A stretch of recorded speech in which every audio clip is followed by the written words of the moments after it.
UGC regulation थे उनको उन पर स्टे ऑर्डर आया है। हमारा प्रोटेस्ट का आज एकमात्र डिमांड है कि हमारे देश में एक कॉन्स्टिट्यूशनल एक्ट, एक सख्त कानून जो रोहित एक्ट जैसा हो, जो एक बस रेगुलेशन ना हो, जो एक जैसे हमारे देश में पॉश एक्ट है या इस तरीके के कॉन्स्टिट्यूशनल एक्ट है, उस तरीके का एक सख्त कानून लागू किया जाए ताकि जो हमारे देश के 80% पॉपुलेशन है SC ST OBC, उसको अपने पॉपुलेशन के हिसाब से जो इतनी बड़ी संख्या है उसको उच्च विश्वविद्यालय में जगह मिले, और न केवल जगह मिले, जब वो विश्वविद्यालय में घुसता है तो हम देखते हैं कई तरीके के प्रत्यक्ष और अप्रत्यक्ष, डायरेक्ट और इनडायरेक्ट डिस्क्रिमिनेशन उसके साथ होता है। आप ही के सामने मुझे बोलने की ज़रूरत नहीं है, सरकारी आंकड़े सामने हैं।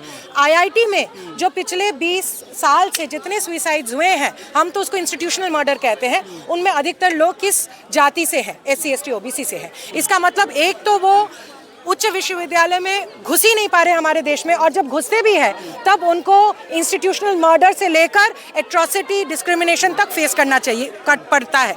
तो हमारी एक मांग है कि एक बहुत स्ट्रॉन्ग कॉन्स्टिट्यूशनल एक्ट, जैसे रोहित एक्ट का ड्राफ्ट था, उस तरीके का एक एक्ट बनाया जाए ताकि जातिगत भेदभाव जो उच्च विश्वविद्यालय में होते हैं वो बंद किया जाए। अभी जो UGC रेगुलेशन भी थे उसमें भी आप देखिए, UGC रेगुलेशन में जो इक्विटी कमेटी की बात थी उसमें लिखा था कि SC ST OBC के लोगों का उसमें रिप्रेजेंटेशन होगा, मगर वो मेजॉरिटी में होंगे ऐसा लिखा नहीं है। तो जो UGC रेगुलेशन है वो भी अपने आप में काफ़ी डाइल्यूटेड और एक वीक एक्ट था। उसमें भी आप देखिए इस तरीके का जो आप वीक एक्ट बता रही हैं, लेकिन आप देखिए पूरे देश का समाज जो उसका विरोध कर रहा है। तो आपके सवाल में आपका जवाब है कि एक एक्ट जो जाति भेदभाव के खिलाफ मैकेनिज्म तैयार करने के लिए बनाया गया है, उस एक्ट में इतना भी नहीं है कि उन्हीं जातियों से जो हमारे देश में प्रताड़ित ऑप्रेस्ड कास्ट है, SC ST OBC है, उनका मेजॉरिटी रहे।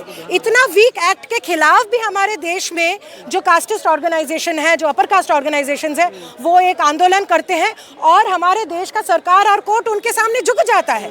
हमारी मांग बहुत साफ है। हमारी मांग है कि बस एक रेगुलेशन नहीं, हमें एक एक्ट की ज़रूरत है, एक कॉन्स्टिट्यूशनल एक्ट जैसे रोहित एक्ट का ड्राफ्ट था, जहां पे जो indirect as well as direct atrocities होती हैं, caste based atrocities SC ST OBC caste के खिलाफ, हमारे देश के जो ऑप्रेस कास्टेस है वो माइनॉरिटी नहीं है, वो मेजॉरिटी है, उसके लिए कॉन्स्टिट्यूशनल एक्ट हो। जातिगत भेदभाव कैसे होता है उस एक्ट में साफ साफ लिखा हो, और कानूनी कार्रवाई, अगर कोई जातिगत भेदभाव होगा तो कानूनी कार्रवाई क्या होगी वो भी स्पष्ट तरीके से लिखा हो। और जो कमेटी बनेगी, इक्वालिटी या इक्विटी कमेटी बनेगी, उसमें SC ST OBC तबके के जो स्टूडेंट है, प्रोफेसर्स है, वो मेजॉरिटी बने, ना कि जो ऐसे लोग हैं जो प्रशासन के चमचे होते हैं। भेदभाव होता ही नहीं देश में।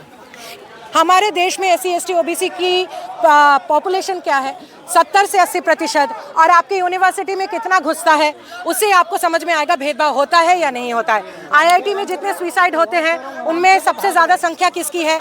सामान्य जातियों से, जनरल कास्ट से, अपर कास्ट से, या SC ST OBC से? उसी से आपको समझ में आ जाएगा होता है या नहीं। सुप्रीम कोर्ट ने रोक लगा दिया, कहा कि इससे समाज में बंटवारा होने की। अरे आप सुप्रीम कोर्ट के वो माननीय कोर्ट है, हम उसके खिलाफ ज़्यादा बोलना नहीं चाहते, मगर हम कोर्ट को बस अपने ही सरकार के आंकड़े देखने को बोलेंगे कि हमारे देश में कितना प्रतिशत SC ST OBC हमारे देश के हायर एजुकेशन इंस्टीट्यूशन में घुस पाता है, एक। और दूसरा, अगर कोई डिस्क्रिमिनेशन होता है, जैसे सुसाइड्स होते हैं, उसमें SC ST OBC की संख्या क्या है। ये दो आंकड़े अगर आपके सामने आ जाए, उसके बाद भी अगर आप बोले हमारे देश में भेदभाव नहीं होता है, तो वो आपके और सुप्रीम कोर्ट और देश के बुद्धि। चित्रांचल पार्टी कह रही है ठाकुर बनिए जीत गए और देश को बांटने वाले हार गए। जब हमारे देश में SC ST एट्रॉसिटी एक्ट 2018 साल में उसको भी डाइल्यूट करने की कोशिश की गई थी, तब हमारे देश में भारत बंद हुआ था।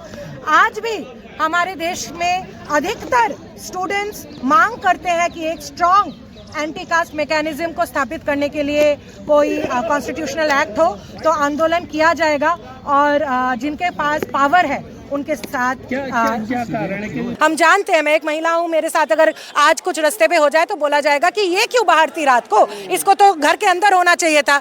तो हमारे देश में बोला जाएगा कि SC ST OBC के साथ अगर कुछ हो रहा है तो उन्हीं की दोष है। ये हमारे देश में बहुत दिनों से चलता है, मगर हमारा तो मांग स्टेट और कोर्ट से है कि वो आंकड़े देखें, हमारे आंकड़े नहीं, सरकारी आंकड़े, कितना प्रतिशत SC ST OBC हमारे देश में हायर एजुकेशन इंस्टीट्यूशन में घुस पा रहा है, both as students and as professors. और सेकंड ऑफ ऑल, जो हमारे देश में सुइसाइड्स हो रहे हैं उसमें अधिकतर जो जाति है वो किसकी है। देख रहे थे कि बड़े पैमाने पर विरोध किया जा रहा था, अब सुप्रीम कोर्ट ने उस पर रोक लगा दी है, तो कैसे देखते हैं आप इस पूरे जो सुप्रीम कोर्ट इसका ऊपर जो रोक गया है वो एक बहुत कमज़ोर रीज़न से रोका गया है। ये कमज़ोर रीज़न इसीलिए है, जाति से बंटवारा होता है, मतलब वो जाति को लेके सब लोग डिवाइड होता है सोसाइटी का अंदर। क्या अभी सोसाइटी का अंदर डिवीज़न है? जो हज़ारों साल से सोसाइटी का अंदर कास्ट का लेके डिवीज़न तो है ही। तो ये नहीं होना कारण ये होना है भाई, एक्ट का अंदर क्या कमी है या एक्ट को किस तरीके से स्ट्रेंथन करना, जो यही भारत सरकार का ही एक्ट है ना। पहले भी 2012 का भी सरकार का एक्ट है, उसके बाद 2023 में स्टूडेंट ग्रीवेंस का एक गाइडलाइंस भी लेके आया, उसमें भी OBC का जिक्र था। तभी भी कुछ बाहर वो इतना वो हंगामा नहीं हुआ। फिर ड्राफ्ट एक्ट में OBC का नहीं था। इस एक्ट में इंटरेस्टिंगली क्या है, EWS को भी लेके आया। तो ये EWS लोग कौन है? ये EWS लोग कोई भी जाति, वो जो other than SC ST OBC वो हो सकता है, ठीक है। इसमें कहीं भी ये नहीं लिखा दलित महिला लोगों का भी, वो इन जनरल महिला, डिसेबिलिटी, ये हर तरीका सोशल ग्रुप्स है, उसमें वो शामिल किया गया है एक्ट का अंदर। इसमें मुद्दे ही नहीं है। दूसरा चीज़ है, फैसले का स्वागत किया जा रहा है, एक वर्ग स्वागत कर रहा है, मिठाइयाँ बांट रहा है जी। सुप्रीम कोर्ट के फैसले का एक वर्ग स्वागत कर रहा है, करेगा ना, करेगा तो उनका वो इंटरेस्ट है, वो करेगा। नहीं तो ये हम एक सामाजिक मुद्दे तरीके से देखना, इसका अंदर पॉलिटिक्स नहीं देखना। लेकिन सर, हमेशा देखा गया है कि सरकार अगर कोई कानून, एक्ट या नियम बनाती है तो कोर्ट में उसे बड़े अच्छे से डिफेंड करती है, लेकिन कल पहली बार ऐसा हुआ कि सरकारी वकील ने कोई जवाब ही नहीं दिया सर। तो इसलिए ना, सरकार अपना जो डिसीजन है उसका ऊपर खड़ा होना बहुत ज़रूरी है। जब सरकार अपना डिसीजन का ऊपर खड़ा नहीं हो रहा है तो मतलब कहीं ना कहीं एक फोर्स जो है इसका पीछे, जो कहीं ना कहीं एक पॉलिटिक्स का शिकार हो रहा है सरकार में। तो फ्यूचर में भी सरकार इसका ऊपर खड़ा होना बहुत जरूरी है। ये कहा गया सभी लोगों की तरफ से कि भाई देखिए इसका दुरुपयोग होगा, हमारे ऊपर झूठे आरोप लगाए जाएंगे, हमारे बच्चों को टॉर्चर किया जाएगा। देखिए, जो जहाँ पे मेजॉरिटी डिस्क्रिमिनेशन जो लोग करता है, वो लोग बोल रहे हैं हमारा ऊपर डिस्क्रिमिनेशन होगा। मेरा ये किताब जो लिखा मैंने लगभग 15 साल रिसर्च की, जो मेरा किताब ने क्लियर कटली ये बताया विश्वविद्यालयों का अंदर SC स्टूडेंट्स के ऊपर किस तरीके से डिस्क्रिमिनेशन होता है। तो ये जो वो फॉल्स केसेस है तो एक्शन तो नहीं होगा।